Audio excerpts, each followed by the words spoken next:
नारी खातिर लड़त रहली सारी जिंदगानी, माता सावित्री बाई फुले की अमर है कहानी, अमर है कहानी। हेलो नमस्कार जोहार, आप देख रहे हैं जय क्लासेस 4। आज लेकर आया हूँ बेहद ही खास टॉपिक। वह टॉपिक क्या है? भारत की आधी आबादी महिलाओं के मुक्तिदाता कौन? ये मेरा आपसे प्रश्न है। यदि आप जानते होंगे तो कमेंट बॉक्स में आप जरूर से जरूर जवाब दीजिएगा, और नहीं भी जानते होंगे तो वीडियो का अंत में मैं जरूर इसका जवाब बता दूंगा। अंत तक वीडियो को जरूर देखिएगा, लाइक कीजिएगा, सब्सक्राइब कीजिएगा, बेल आइकन को भी प्रेस कर लीजिएगा और अपने दोस्तों में जरूर शेयर कीजिएगा। ठीक है, तो पहला मैं यहाँ लिखा हूँ, स्त्री भ्रूण हत्या और स्त्री क्रय विक्रय पर रोक। मतलब पहले क्या होता था कि लिंग परीक्षण कराकर स्त्री को गर्भ में ही मार दिया जाता था, या जन्म होने से पहले ही उसे नष्ट कर दिया जाता था, या जन्म हो भी जाता था तो किसी प्रकार से चोरी छुपे उसे भी इधर उधर फेंक दिया जाता था, या गले दबा करके हत्या कर दिया जाता था। मतलब स्त्री को भारत में जीने का अधिकार पूर्ण रूप से नहीं था। जन्म से पूर्व और जन्म के बाद भी उसे बहुत तरह से मारने की कोशिश किया जा रहा था। तो इस पर पूर्ण रूप से प्रतिबंध लग चुका है, कानूनी संरक्षण प्राप्त हो चुका है। अब स्त्री भ्रूण हत्या नहीं हो सकता है। ठीक है, और दूसरी बात, क्रय विक्रय पर रोक। तो ये जो क्रय विक्रय पर रोक लगाया गया, ठीक है, पहले क्या होता था कि किसी तरह से जब लड़के पल पोस करके बड़ा हो जाते थे, या कोई पाल पोस कर बड़ा कर देता था, तो उसके साथ शारीरिक शोषण होता था। ठीक है, और खुद शारीरिक शोषण करने के नहीं सोचते तो उसे किसी यहाँ बेच देते थे, और कोई लोग उसे खरीद लेता था और उसके साथ शारीरिक शोषण होता था। शारीरिक शोषण होने के साथ साथ उसको से बहुत गलत काम करवाया जा रहा था। तो अब क्रय विक्रय भी नहीं हो सकता है। ठीक है, कोई खरीद नहीं सकता है, कोई बेच भी नहीं सकता है स्त्री को। ठीक है, और नहीं स्त्री भ्रूण हत्या कर सकता है। ठीक है, यदि ऐसे करते पकड़ा जा रहा है या पकड़ा जाएगा तो उसके ऊपर विशेष कानूनी कार्रवाई किया जाएगा, वो जेल जाने के भी भागीदारी होगा। ठीक है, तो सबसे इम्पोर्टेंट बात यही है। तो ऐसा अधिकार किसने दिलाया, मैं वीडियो का अंत तक आपको बता दूंगा कि ऐसा मुक्तिदाता बनकर कौन आए महिलाओं के लिए, जो भारत के संपूर्ण महिला की बात कर रहा हूँ, चाहे वो किसी भी जाति के हो, किसी भी धर्म को हो, वो सभी महिलाओं के लिए काम किए।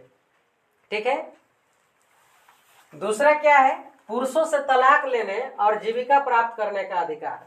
यदि किसी महिला को किसी पुरुष के साथ शादी हो गया है और वह पुरुष अच्छा नहीं है, या उसको अच्छा ख्याल नहीं रख रहा है, या और भी कोई परेशानी हो उसके साथ, तो उसको से तलाक लेने का अधिकार है। वो तलाक ले सकता है, मतलब ले सकती है।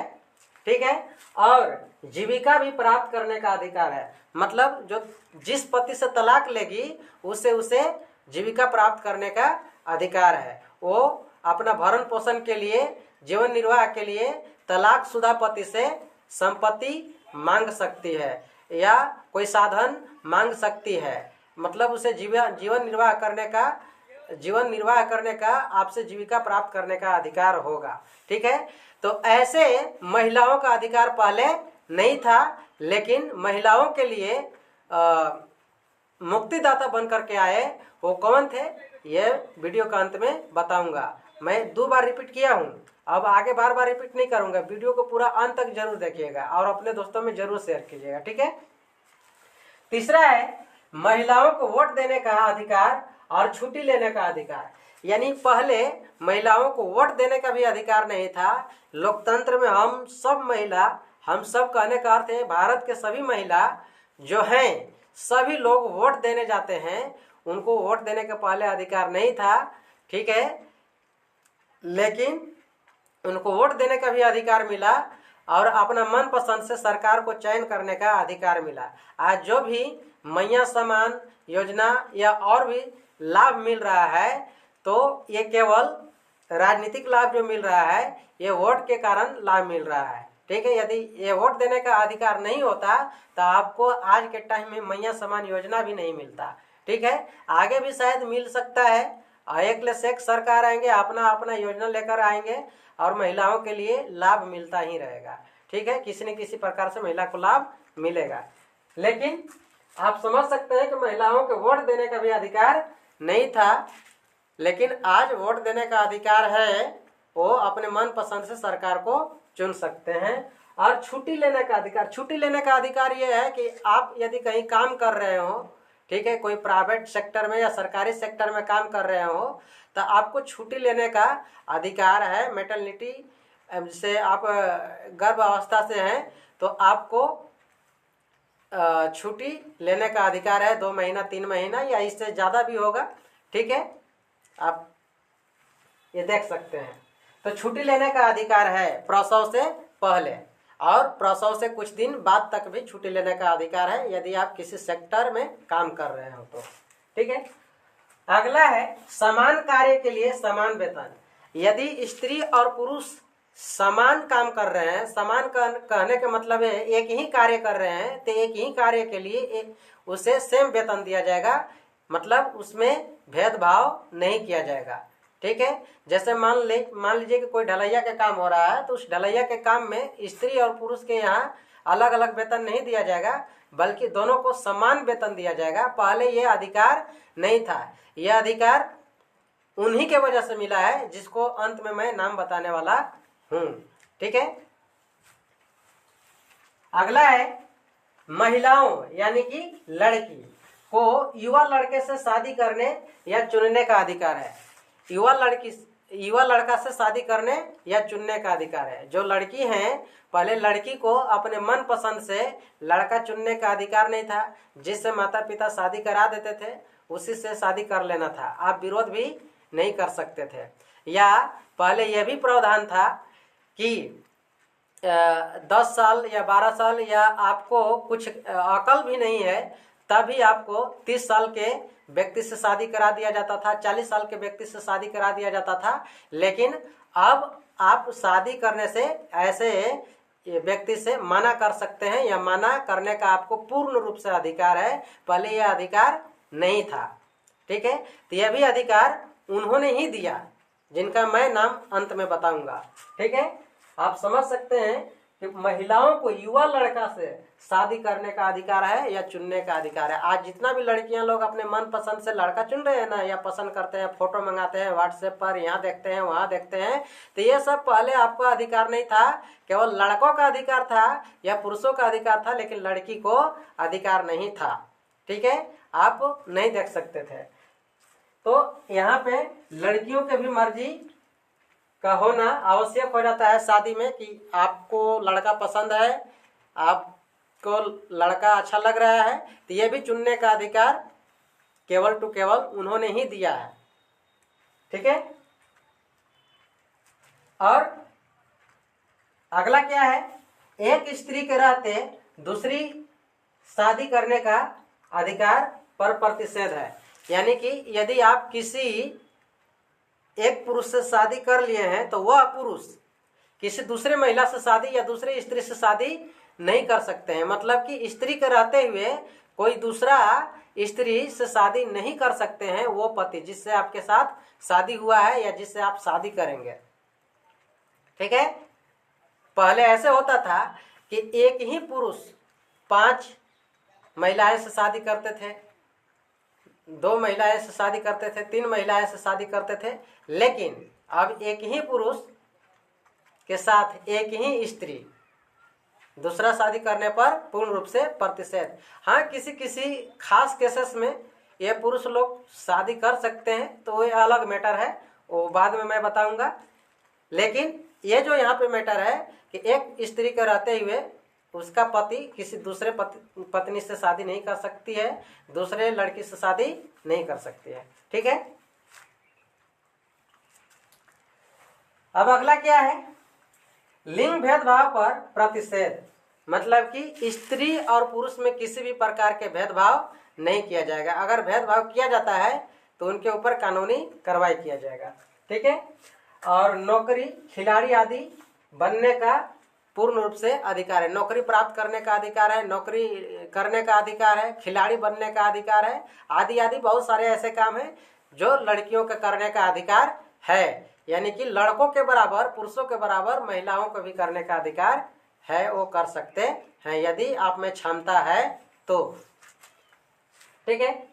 आगे है शिक्षा ग्रहण करने का अधिकार। पहले किसी भी लड़की को शिक्षा ग्रहण करने का अधिकार नहीं था। सबसे पहले शिक्षा का ज्योत जलाने वाली माता सावित्रीबाई फुले थी, जो अपने पति के साथ, ज्योतिबा फुले के साथ मिलकर महिलाओं के लिए प्रथम विद्यालय खोले।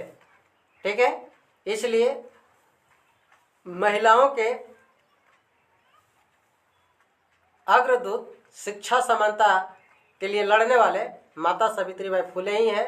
और मैं आपका नाम बताऊंगा कि ये परमानेंट संविधान में किसने दिला है। ठीक है।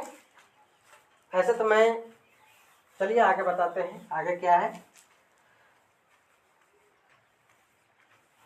पिता के संपत्ति में पुत्र के बराबर अधिकार। और पिता के संपत्ति में पुत्र के बराबर अधिकार है, मतलब जो लड़की है तो अपने पिता में पुत्र के बराबर संपत्ति प्राप्त करने का अधिकार है। पहले ये नहीं था, अब अपने पिता से पूर्ण रूप से संपत्ति प्राप्त कर सकते हैं, ये आपका अधिकार है। ठीक है। लेकिन ये भी ध्यान में रहे कि यदि आपका देखभाल, लालन पालन अच्छा से ना करते हो, तो आपका अच्छे जगह पर अच्छे लोगों से मैरिज ना करते हो तब ऐसा कर सकते हैं, या आपके साथ किसी भी प्रकार के भेदभाव हो घर से तब ऐसा कर सकते हैं। ऐसा आपको करने का अधिकार है। ठीक है। सरकारी प्रसूति सहायता प्राप्त करने का अधिकार है। सरकारी प्रसूति जो होता है, यानी कि जो महिलाएं लोग बच्चे को जन्म देते हैं तो उन्हें सरकारी प्रसूति प्राप्त करने का अधिकार है। महिलाओं लोग के आज के समय में फॉर्म वगैरह भराता है और सरकार की तरफ से कुछ पैसे आते हैं खाते में, तो वो प्राप्त करने का अधिकार आपको है। ठीक है। यानी कि पूरी तरह से समता एवं स्वतंत्रता का अधिकार पुरुषों के बराबर है, लड़कों के बराबर है। इसमें कोई भेदभाव नहीं किया जाएगा। यदि भेदभाव किया जाता है तो आप कानून के संरक्षण ले सकते हैं, कानून की सहायता ले सकते हैं। लेकिन ऐसा संपूर्ण प्रकार के अधिकार दिलाने वाले कौन है?